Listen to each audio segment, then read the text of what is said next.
भाजपचे राष्ट्रीय अध्यक्ष अमित शाह यांनी शिवसेना पक्षप्रमुख उद्धव ठाकरे यांना फोन केला होता। केंद्रीय मंत्रिमंडळात शिवसेनेला जादा मंत्रिपद मिळणार असल्याचं समजतंय। सूत्रांकडून मिळालेल्या माहितीनुसार केंद्रीय मंत्रिमंडळ विस्तारात सहभागी होण्याबाबत पंतप्रधान कार्यालयातून शिवसेनेशी संपर्क साधण्यात आल्याचा शिवसेनेचा दावा आहे। मंत्रिपदासाठी संभाव्य नावाची माहिती सुद्धा पीएमओने मागितली आहे आणि याबाबत शिवसेनेकडून उद्यापर्यंत प्रतिसाद दिला जाण्याची शक्यता आहे। मात्र शिवसेनेच्या वाट्याला एक कॅबिनेट आणि एक राज्यमंत्रीपद येण्याची शक्यता वर्तवण्यात येते। येत्या 9 नोव्हेंबरला मोदी सरकारचा हा मंत्रिमंडळ विस्तार होणार आहे। केंद्रीय मंत्रिमंडळाबद्दल पीएमओने म्हणजे पंतप्रधान कार्यालयाने शिवसेनेशी संपर्क साधल्याचं सांगण्यात आलं असलं तरी राज्यातल्या शिवसेनेच्या सत्ता सहभागाबद्दल मात्र अजूनही पेच कायम आहे।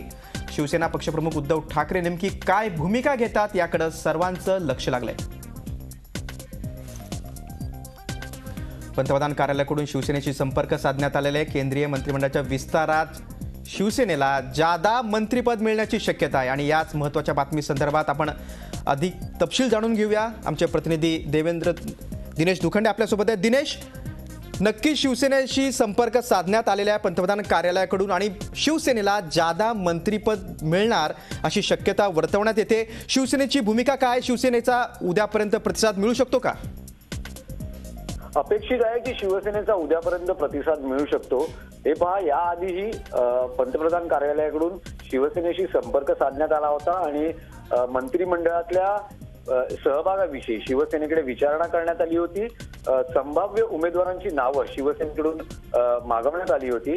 आता जी माहिती मिळते त्यानुसार भाजपचे राष्ट्रीय अध्यक्ष अमित शाह यांनीही शिवसेना पक्षप्रमुख उद्धव ठाकरे यांच्याशी फोनवर संपर्क केलेला आहे आणि शिवसेनेचे कोण मंत्री असतील याची विचारणा केलेली आहे। मात्र जी माहिती मिळते त्यानुसार उद्धव ठाकरे यांनी राज्यातल्या ज्या मंत्रिमंडळातल्या सहभागाविषयी भाजपने आपली भूमिका स्पष्ट करावी, नेमका शिवसेनेची भूमिका किंवा शिवसेनेला काय स्थान असणार आहे याची विचारणा अमित शाह यांच्याकडे झालेली आहे। आणि सर्वात महत्त्वाची जी माहिती मिळते भाजपकडून शिवसेनेवर दबाव वाढतो आहे। सुरेश प्रभू यांना केंद्रातल्या मंत्रिपदी शिवसेनेकडून नाव देण्यात यावं किंवा शिवसेनेकडून त्यांची नियुक्ती व्हावी अशा पद्धतीचा हा दबाव आहे, अशी ही माहिती सूत्रांकडून मिळते।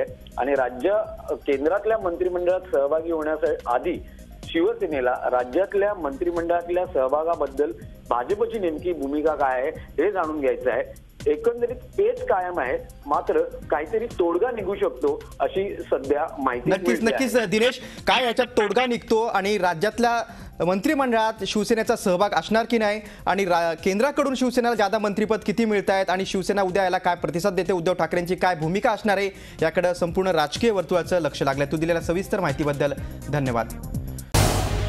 झी 24 तास रहा एक पाऊल पुढे।